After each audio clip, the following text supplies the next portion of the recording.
When my sister announced her pregnancy, my parents rented out a banquet hall. There were balloon arches in soft gold. A catered dinner, custom cupcakes with her baby's name printed in edible ink. My father gave a speech about legacy. My mother cried and kept repeating, "Finally, someone is giving us a baby worth celebrating." They paid off my sister's car loan that week. Bought the crib, the stroller, the designer diaper bag, then sent her and her husband on a 5-star baby moon. I told myself I wasn't jealous. I told myself circumstances were different. She was the older one. The favorite. The one who needed more help. When my wife found out she was pregnant, we waited 3 months before telling anyone. Not because we were afraid. Because we wanted the moment to feel safe. We chose a Sunday dinner at my parents' house, the same dining room where my sister's framed ultrasound still sat on display. My wife was glowing. Nervous, but glowing. When we shared the news, there was a pause. Not the kind where people are stunned with happiness. The kind where they are calculating inconvenience. "Oh," my mother said, setting her fork down. "Great, another kid." My father exhaled slowly. "You two planned this." My wife's smile tightened, she nodded. My sister leaned back in her chair. "Well, I guess congrats." No one stood. No one clapped, no one reached for us. I waited for the warmth to catch up. It didn't. I heard myself speak before I fully decided to.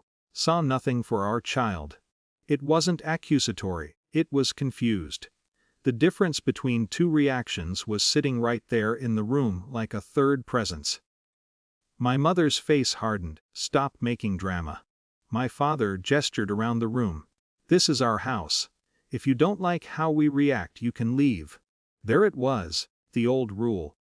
Gratitude over dignity. My sister gave a short laugh. Maybe he just knocked her up for the gifts. The table laughed with her, not cruelly, casually. My wife looked down at her hands. Her eyes were full, but she didn't let anything fall. That's when something shifted in me. Not rage, clarity. I stood up. Took my wife's hand. "We're leaving," I said. No shouting, no dramatic exit. Just chairs scraping quietly against tile. No one followed us out. The drive home was silent. My wife stared out the window, one hand resting lightly over her stomach. I kept replaying the laughter. I'd spent years telling myself favoritism wasn't real. That I was imagining it. That love just looked different for different children. But love doesn't sigh when you announce a life. The next morning, my phone was vibrating non-stop, 24 missed calls. Voicemails stacked on top of each other. "It's urgent. Please pick up." For a second, fear replaced everything else. I imagined accidents, emergencies. I called back. My mother's voice was frantic. My father had collapsed after an argument with my sister late that night. Blood pressure spike. He was in the hospital. "We need you here," she said. Not please. Not "we're sorry." Just need. At the hospital, the waiting room was different from the dining table. No one was laughing. No one was leaning back comfortably. My sister looked exhausted. Defensive. The doctor stepped out and asked, "Who is listed as primary medical contact?" There was a pause. My sister glanced at my mother. My mother looked at me. "He is," she said quietly. Years ago, when my father was updating paperwork, he had put my name down. "You're the sensible one," he'd told me then. "You handle things calmly." I remembered feeling invisible even in that compliment. Now it carried weight. The doctor handed me forms. Explained risks, medication adjustments, lifestyle changes. I asked questions.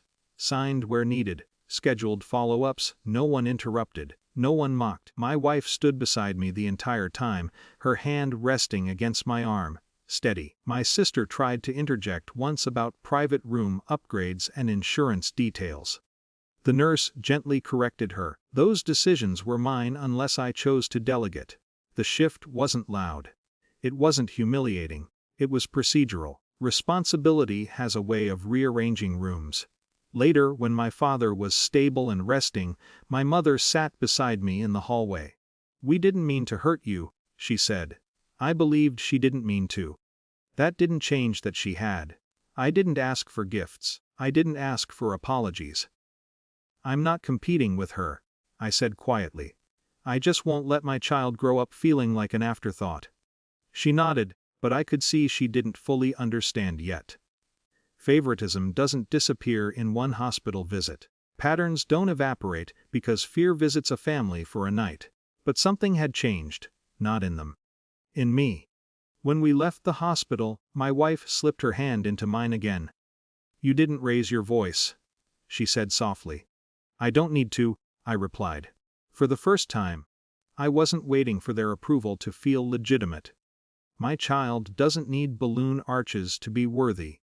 And if my parents ever want to celebrate this baby properly, they'll have to do it without expecting me to beg for it.